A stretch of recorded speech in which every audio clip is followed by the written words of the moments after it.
Welcome டெமசி cricket. நான் மணிகண்டன். இந்த வீடியோவில் ICC men's T20 world cup 2026 52வது போட்டி சூப்பர் 8 குரூப் 1ல் இந்தியா வெஸ்ட் இண்டீஸ் மோத போகிறாங்க. அதோட மேட்ச் ப்ரிவியூ பார்க்க போகிறோம். ரெண்டு ஸ்ட்ராங்கான டீமு. சண்டேல ஒரு இன்ட்ரெஸ்டிங்கான மேட்ச்சு. குறிப்பாக சூப்பர் 8ஓட கடைசி போட்டி. இந்த போட்டி செமிஃபைனலிஸ்ட்டை டிசைட் பண்ண போகுது அப்படிங்கும்போது ஒரு சூப்பரான போட்டியாக இருக்கும்போது அதில் எந்த டவுட்டுமே கிடையாது. ஏற்கனவே 3 டீமு குவாலிஃபை ஆச்சு. 4வது டீமாக இந்தியாவா வெஸ்ட் இண்டீஸா எது போகும் அப்படின்னு டிசைட் பண்ணுற போட்டி.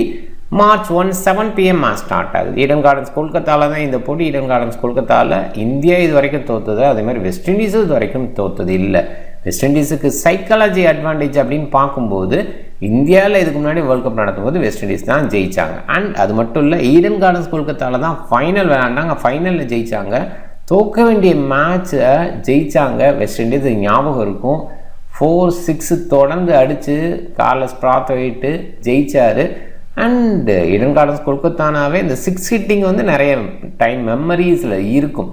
ரிங்கு சிங் அடித்த 6 அண்ட் பிராத்வைட் அடித்த 6 இதுக்கு நம்ம எக்ஸாம்பிளாக சொல்லலாம். இன்னும் நிறையவே இருக்குது. அண்ட் 6 ஹிட்டிங் சொல்லும்போது நேற்று சனக்கா அடித்த 6 கடைசி ஓவரில் 28 ரன் அடிக்கணும் அப்படிங்கிற அந்த சுச்சுவேஷனில் ஃபஸ்ட் பால் 4 அடுத்தடுத்து 3 6 அதுக்கப்புறம் ஒரு ஒய்டு, அதுக்கப்புறம் ஒரு ஒய்டு. அம்பையர் பார்க்கல, கொடுக்கல. அந்த மேட்ச் அப்படி போச்சு. கண்டிப்பாக ஈடன் கார்டன்ஸ் கொல்கத்தா 6 ஹிட்டிங்கில் நிறைய மெமரிஸை கொடுத்துருக்குனாலும் அது 6 ஹிட்டிங் கிரவுண்டு. பட் ஸ்ரீலங்காவில் இருக்கிற கிரவுண்டு அப்படிப்பட்டது கிடையாது. ஓரளவுக்கு டியூ ஃபேக்டர் இந்த மாதிரி விஷயம் இருந்தது, சப்போர்ட் பண்ணிச்சு அப்படின்னு சொன்னாலும் அப்படியெல்லாம் அடிக்க முடியாது. செம்ம நாக்கு, பயங்கர இன்ஸ்பைரிங் நாக்கு, அதில் டவுட்டே கிடையாது. சனக்காவுக்கு கிரெடிட் கொடுத்தாலும். சரி, எனிவே இந்த போட்டிக்கு வந்துடுவோம். ஈடன் கார்டன்ஸில் இன்றைக்கி நிறைய சிக்ஸஸ் எதிர்பார்க்கலாம். வெஸ்ட் இண்டீஸில் நிறைய ஹிட்டர்ஸ் இருக்காங்க, ஹிட்டர்ஸ் இருக்காங்க. அண்ட் இந்தியாவில் ஃபயர் பவரோடு இருக்கிற ஹிட்டர்ஸ் இருக்காங்க. நிறைய ஸ்கோர் வரும், இன்ட்ரெஸ்டிங்காக மேட்ச் இருக்கும், டவுட்டே கிடையாது. அண்ட் டெமசி கிரிக்கெட் 11 அப்படின்னு சர்ச் பண்ணி டெலகிராமில் ஜாயின் பண்ணிக்கோங்க. குழப்பம் இருந்ததுன்னா டாப் கமெண்ட்டில் லிங்க் இருக்குது, கிளிக் பண்ணி ஜாயின் பண்ணிக்கோங்க. இந்தியா அதே லெவனோட போவாங்கங்கிற எதிர்பார்ப்பு. ரிங்கு சிங் கொஞ்சம் டவுனாக இருப்பார், அவரோட டவுட்டே கிடையாது. இந்த பர்டிகுலர் கிரவுண்டில் அப்போ ஆகலாம், ஏன்னா நிறைய விளையாண்டுருக்கார். அந்த பேஸில் சஞ்சுவை ட்ரா பண்ணிவிட்டு ரிங்குவை யோசிக்கலாம். இது ஒரு பாயிண்ட் தான். ரிங்கு உள்ளே வர மாதிரி இருந்தால் மறுபடியும் திலக் வர்மா மேலே வருவார், இஷான் கிஷான் ஓப்பன் பண்ணுவார், அபிஷேக் சர்மாவோட பழைய செட்டப்புக்கு ரீசெட் பண்ணுவாங்க. பட் ரிங்கு சிங்கான வாய்ப்பு கொஞ்சம் கம்மின்னு நினைக்கிறேன். அப்போ இறந்ததுக்கப்புறம் ஒரு கொஞ்சம் டவுன் இருக்கும். ஒரு மேட்ச் ரிஸ்க் கொடுக்கலாம், இல்லை அப்படியே கண்டினியூ ஆக போதா அப்படிங்கிற ஒரு விஷயம் நம்ம பார்க்கணும். எனிவே எதிர்பார்ப்பு அதே 11 அதே ஃபார்மட்.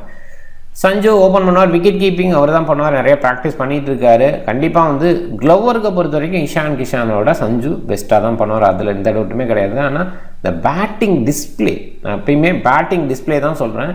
இந்த கெப்பாசிட்டி பேஸில் பேசலை. கெப்பாசிட்டி சாம்சனுக்கு ரொம்பவே அதிகம், அதில் டவுட்டே கிடையாது. அந்த லேசி ஷாட் ஆடுறாரு. ஃபுல் ஃப்ளோவில் ஆடுனா வேறு லெவலில் ஆட முடியும். இந்த லேசி ஷாட்டு அது அந்த லேசி எலகண்ட்டுங்கிறது பார்க்குறதுக்கு அழகாக இருக்கும், அது டவுட்டே இல்லை. பட் அந்த ஃப்ரீ ஃப்ளோ விடாமல் இருக்கிறதுனால சம்டைம் அந்த ஸ்லோ பாலில் மாட்டிக்கிறார். அது சஞ்சு சாம்சன் அவாய்ட் பண்ணால் வேறு லெவல். பட் அவரோட கேம் ஆஃப் கிரிக்கெட்டே அது அப்படிங்கும்போது அது கொஞ்சம் அவ்வளோ ஈஸி கிடையாது. எனிவே ப்ராக்டிஸ் ஆவார், இதெல்லாம் சொல்லுவாங்க அவருக்கு, அதில் டவுட்டே இல்லை. பார்ப்போம். சஞ்சு சாம்சன் ஓப்பன் பண்ணுவார் வித் அபிஷேக் சர்மா. இஷான் கிஷான் 1 டவுனு. இஷான் கிஷானோட ஃபார்மு சூப்பராக இருக்குது. அபிஷேக் சர்மா டவுனாக தான் இருக்கிற. போன போட்டியில் கொடுத்த இன்னிங்ஸு பாசிட்டிவாக அவருக்கு வர வைக்கும். அண்ட் சஞ்சுமே டீசன்ட் ஸ்டார்ட் கொடுத்தாரு. எல்லாமே ஓகே, டெஃபினட்டாக. சூர்யா, திலக் வர்மா வேறு லெவல். அதில் திலக் வர்மாவோட போன மேட்ச் ஹிட்டிங்லாம் நல்லா இருக்குது. அண்ட் நம்பர் 5 நம்பர் 6 நல்லா தான் விளையாடுவார் அப்படிங்கிற மாதிரி தோணுது. நிறைய நேரங்களில் திலக் வர்மாவோட ஹிட்டிங்கில் நிறைய பேத்துக்கு டவுட் வரும். நம்பர் 3 வர்றப்ப அந்த ஸ்டெபிலிட்டி கொடுத்தாங்கன்னா அந்த ஸ்டெபிலிட்டியை அவர் கொடுத்துட்ருக்காரு. இதே டவுனில் லேட்டராக வரும்போதோ இல்லை நம்பர் 3 வரும்போது கூட கொஞ்சம் 14-15 ஓவர்ஸ் ரேஞ்சுக்கு மேலே போகுதுன்னா டெஃபினட்டாக ஹிட் பண்ணுவார், அதில் எந்த டவுட்டுமே கிடையாது. நல்ல ஹிட்டிங் கெப்பாசிட்டி உள்ள பிளேயர் தான் திலக் வர்மா. அவரோட ஹைட்டுக்கு இது கண்டிப்பாக மேட்ச் பண்ண முடியும். ஸோ அதை தான் போன போட்டியில் ஷோ பண்ணார், நல்லா இருந்தது. ஹார்திக் பாண்டியா, சிவம் துபே, அக்ஷர் பட்டேல் சூப்பரான ஆல்ரவுண்டர்ஸ். மிடில் இந்த மாதிரி பேட்டிங் டெப்த் இருக்கிறது வரணும்னு சொல்லலாம். அதில் கொஞ்சம் ஸ்டெபிலிட்டி கொடுக்கணும், இல்லை சிச்சுவேஷனுக்கு தகுந்த மாதிரி ஆடணும் அப்படின்னா இந்தியா எப்பயுமே அந்த சென்சிபிள் வச்சுருப்பாங்க. அதுதான் வெஸ்ட் இண்டீஸ்லேருந்து நம்ம டிஃபர் ஆகிற ஒரு விஷயம். அதனால் இந்த மாதிரி ஆல்ரவுண்டர்ஸ் இருக்கிறது ரொம்ப பாசிட்டிவ். அதில் சிவம் துபே கொஞ்சம் ரன்ஸ் கொடுக்குறார் பவுலிங் பேஸில். சூப்பர் பவுலிங்கும் கொடுக்க முடியும். கொஞ்சம் வேரியேஷன் கொடுத்தா இந்த மாதிரி கிரவுண்ட்ஸுக்கு இந்த மாதிரி பவுலர்ஸ் சப்போர்ட்டிவாக பண்ண முடியும். ஸோ எனிவே பார்க்கலாம் அவரோட பவுலிங் எப்படி இருக்கும் அப்படின்ட்டு. ஹார்திக் பாண்டியா, அக்ஷர் பட்டேலோட பவுலிங் ரொம்பவே சூப்பராக இருக்குது. பும்ரா வேறு லெவல். கண்டிப்பாக வந்துட்டு நான் ஒன்ஸ் அகெயின் அதே தான் சொல்லுவேன். இந்தியாவில் பும்ரா, வருண் சக்கரவர்த்தி 2 பவுலர்ஸு, இந்த 2 பவுலர்ஸுமே பார்த்தீங்கன்னா 8 ஓவர் வீசும்போது அந்த 8 ஓவரை கண்ட்ரோலில் வச்சுக்கிறாங்க. ஸோ அது வந்து பெரிய பாசிட்டிவ். மற்ற பவுலர்ஸ் எல்லாம் கண்டிப்பாக நல்ல பவுலிங் பண்ணுறாங்க, அதில் டவுட்டே கிடையாது. இவங்க 2 பேரும் அந்த ரன்ஸையும் கொடுக்காம கண்ட்ரோலில் வச்சுக்கிறதுனால ரொம்ப பாசிட்டிவாக இந்தியா பேட்ஸ்மேனுக்கு அமையுது. அஸ்தீப்போட பவுலிங் இந்த மாதிரி ஃபார்மேட்டில் பெஸ்ட்டாக கொடுத்துட்ருக்கா, தொடர்ந்து அது கொடுக்குறதையும் நம்ம பார்க்குறோம். Best unit India. West Indies Akeal ஹுசைனை உள்ளே கொண்டு வர யோசிப்பாங்களா? போன போட்டியில் இல்லை, சேஸுக்கு வாய்ப்பு கொடுத்தாங்க, மறுபடியும் சேஸுக்கான வாய்ப்பு ரொம்ப அதிகம். நான் அப்படி தான் யோசிப்பேன். காரணம் இந்தியாவில் நிறைய லெஃப்ட் ஹேண்டர்ஸ் இருக்காங்க, சேஸ் இருந்தால் கொஞ்சம் பெட்டராக இருக்கும். அண்ட் மிடில் கொஞ்சம் ஸ்டெபிலிட்டி கொடுக்கக்கூடிய பேட்டர்னா டெஃபினட்டாக சேஸ் தவிர யாரும் இல்லை அப்படிங்கிற மாதிரி தான். ரூதர்ஃபோர்டு ஓரளவுக்கு ஓகே சில நேரங்களில், பட் அவருமே அப்படிலாம் நான் சொல்ல மாட்டேன். சில நேரத்தில் அப்படியே ஸ்டெடி பண்ணுவார், சடனாக ஒரு ஹிட்டு அது இல்லாமல் அவரால் இருக்க முடியாது. நல்ல பிளேயர், அதில் டவுட்டே கிடையாது. கான்ஸ்டண்ட்டாக கொண்டு போவார், அதுலேயும் டவுட்டு கிடையாது. பட் ஸ்டெபிலிட்டின்னு சொல்லி இந்த டீமுக்கு யோசிச்சா சேஸு, கிங்கு, ஹோப் உங்க 3 பேரும் மட்டும்தான் சொல்ல முடியும். அதுலேயுமே சாய் ஹோப் இப்போ T20 மோடுக்கு மாறி போகிறதுனால அந்த மாதிரி பெருசாக யோசிக்க முடியல. பிரெண்டன் கிங்கோட ஃபார்ம் கொஞ்சம் மோசமாக இருக்குது, அதனால் அவரே யோசிக்க முடியல. சேஸை மட்டும்தான் அந்த பாயிண்டில் வச்சு பார்க்க முடியும். அண்ட் ஓவராலாக நல்ல பேட்டிங் டெப்த்து, அதில் டவுட்டே கிடையாது. குடகேஸ் மோட்டி வரைக்கும் அந்த பேட்டிங் டெப்த்து இருக்குது. சூப்பர்னு சொல்லணும், டெஃபினட்டாக இல்லை, டவுட்டே கிடையாது. மோட்டி கூட சில நேரங்களில் ஓப்பன் பண்ணியிருக்கிற ஒரு T20 ஃபார்மேட்டில் ஓப்பன் பண்ணி பார்த்துருக்கோம். ஸோ இந்த இடத்துல பார்க்கணும். ஃபோர்டு நிறைய நேரங்களில் 1 down 2 down ஸ்டேஜில் இருந்து பார்த்துருக்கோம். இந்த மாதிரி பேட்ஸ்மேன்ஸ் எண்டில் இருக்காங்க அப்படிங்கும்போது வெஸ்ட் இண்டீஸோட பேட்டிங் டெப்த்து சூப்பராக இருக்கும். அண்ட் இதில் முக்கியமாக கேம் சேஞ்சர் ஃபயர் பவர் அப்படிங்கிறது இங்கே வெஸ்ட் இண்டீஸ் தான் அதிகம், இந்தியாவோடவே அதிகம் அப்படின்னு தான் நான் சொல்லுவேன். ஸோ அந்த இடம் மட்டும் இந்தியாவுக்கு எகென்ஸ்டாக கேம் எடுத்துகிட்டு போகுமோ அப்படின்னு மட்டும் யோசிக்க தோணுது. அந்த அதர்வைஸ் ஓவராலாக சென்சிபிள் வெஸ்ட் இண்டீஸில் ரொம்ப கம்மி. ஸோ அந்த சென்சிபிள் பாயிண்டில் யோசிக்கும் போது வெஸ்ட் இண்டீஸ் கொஞ்சம் டவுனாக தான் யோசிக்கப்படுது. எனிவே இப்போதைக்கு ஃபார்ம் பேஸில் ஹெட்மே இருக்கார். கடந்த 2 போட்டியில் கொஞ்சம் டவுன் ஆகிறத பார்க்குறோம். ரோமன் பாலோட ஃபார்ம் நல்லா இருக்குது, பட் ஸ்டில் இனிஷியலாக ஸ்பின் போட்டு காலி பண்ணால் காலி தான், அதில் டவுட்டே இல்லை. சேஸ் டீசெண்டாக விளாட முடியும், அவருமே பெரிய ஸ்கோர்ஸ் எல்லாம் ரீசெண்டாக அடிக்கிறதுல பவுலிங் பேஸில் கண்டிப்பாக இங்கே கன்சிடரபுளாக இருப்பார். ரூதர்ஃபோர்டு, செப்பர்டு, ஹோல்டர் இவங்கெல்லாம் நல்ல ஃபார்மில் டச்சில் பேட்டிங் பேஸில் இருக்கார். இன்னும் சொல்ல போனால் ஜேசன் ஹோல்டரோட அந்த பேட்டிங் இம்ப்ரூவ்மெண்ட் ரீசெண்டாக CPL கரீபியன் பிரீமியர் லீக்லேருந்தே பார்க்குறோம், நல்லா இருந்துகிட்ருக்கு, அதில் டவுட்டே இல்லை. அண்டு ஓவராலாக டீசன்ட் டீம். பவுலிங்கில் மோட்டியோட பவுலிங் ரொம்ப நல்லா இருக்குது, பட் இன்றைக்கி நிறைய லெஃப்ட் ஹேண்டர்ஸ் இந்தியா சைடு இருக்கிறதுனால அங்கே வந்துட்டு குடகேஸ் மோட்டியை யோசிச்சாகணும், எடுக்கலாமா வேணாமா அப்படின்ற மாதிரி.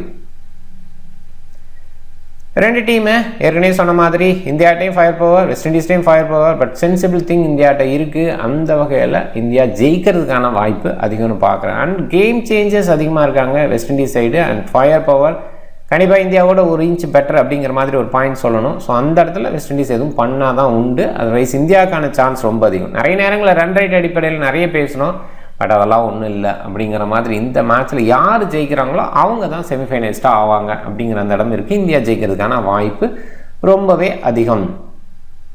கேப்டன் சாய்ஸுக்கு ஆப்வியஸாக இந்த மாதிரி ஃபார்மேட்டில் ஃபோக்கஸ்டாக இருக்க ஹார்திக் பாண்டியா கேப்டனாக ட்ரை பண்ணலாம். இந்த சைடு நான் வந்து ரிஸ்கி கேப்டன் அப்படின்ற இடத்துல கண்டிப்பாக ரோஸ்டன் சேஸ் சேஃப் கேப்டன் அப்படிங்கிற ரேஞ்சிலையும் வச்சு பார்க்கணும்.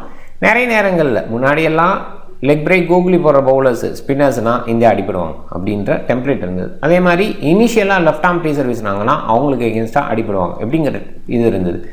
ஸோ அந்த மாதிரி இடத்துல இப்போ ஆஃப் பிரேக் பவுலிங் காரணம் நிறைய லெஃப்ட் ஹேண்டர்ஸ் இந்தியா சைடு. அந்த மாதிரி பாயிண்டில் ரீசெண்டாக எராஸ்மஸ் கூட 4 விக்கெட் எடுத்துறேன், அதில் ரோஸ்டன் சேஸை கொஞ்சம் வச்சு பார்க்கலாம். ஸோ அதுதான் அங்கே ஆஃப் பிரேக் பவுலரை ரிஸ்கி கேப்டனாக ட்ரை பண்ண சொன்னதுக்கான காரணம்.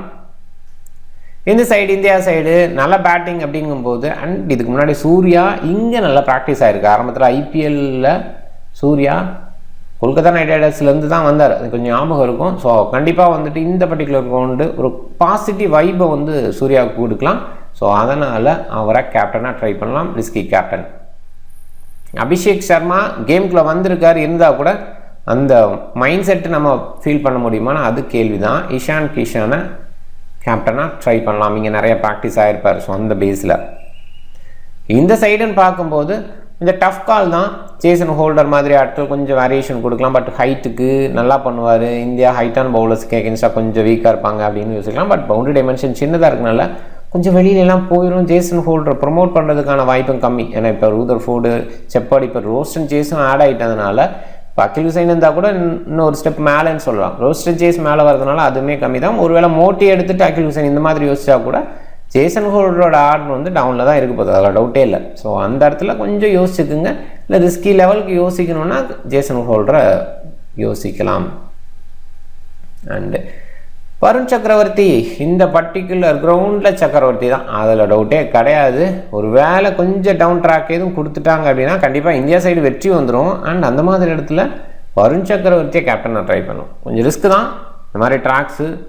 நல்ல பேஸ், நல்ல ஒரு ஸ்கோர் வர ட்ராக்கில் ஒரு ஸ்பின்னர் சைடு கேப்டனாக போகிறது. பட் ட்ரை பண்ணி பார்க்கலாம். வருண் மாதிரி ஆட்கள் எந்த டைமில் என்ன மாதிரி பண்ணலாம். அதில் வெஸ்ட் இண்டீஸ் வந்து ஸ்பின்னர்ஸுக்கு அப்படியே டக்குன்னு சரண்டர் ஆயிடுவாங்க. அந்த மாதிரி இடத்துல ரிஸ்கி கேப்டன் சாய்ஸுக்கு வரும்னு ட்ரை பண்ணி பார்க்கலாம். ரிஸ்கி பிளேயர்னு பார்க்கும்போது எங்கே சஞ்சுவை கொஞ்சம் குறைவாக பிக் பண்ணுறாங்க, ஓப்பன் பண்ணாலும். ஸோ அவர் கொஞ்சம் ரிஸ்கி பிளேயர்னு யோசிக்கணும். அது மாதிரி இந்த சைடுன்னு பார்க்கும்போது பிரெண்டன் கிங்கு போன போட்டியில் நல்லா ஸ்டார்ட் கொடுத்தாரு. ட்ராக்கு கொஞ்சம் ஈஸியாக இருக்குது பேட் பண்ணுறதுக்கு. ஸோ பிரெண்டன் கிங்கை வந்து ரிஸ்கி பிளேயர் சாய்ஸ் வைக்கணும். சர்ஃபைன் ரூதர்ஃபோர்டு கொஞ்சம் கீழே வராரு. ஸ்டில் கேமை கொண்டு போக முடியும். ஒரு 4-5 ஓவர்ஸ் கிடச்சதுன்னா அந்த 40-50 ரேஞ்ச், அந்த ரேஞ்சு ஸ்கோரை எடுத்துகிட்டு வர முடியும். அந்த மாதிரி குவாலிட்டி இருக்குது. அதனால் அவரை ரிஸ்கி பிளேயராக யோசிக்கலாம். இந்த வீடியோ பிடிக்கும் நம்புறேன். இந்த வீடியோ பிடிச்சிருந்தா லைக் பண்ணுங்கள், உங்கள் ஃப்ரெண்ட்ஸுங்களுக்கு ஷேர் பண்ணுங்கள், சேனலை சப்ஸ்கிரைப் பண்ண மறக்காதீங்க. மிக்க நன்றி.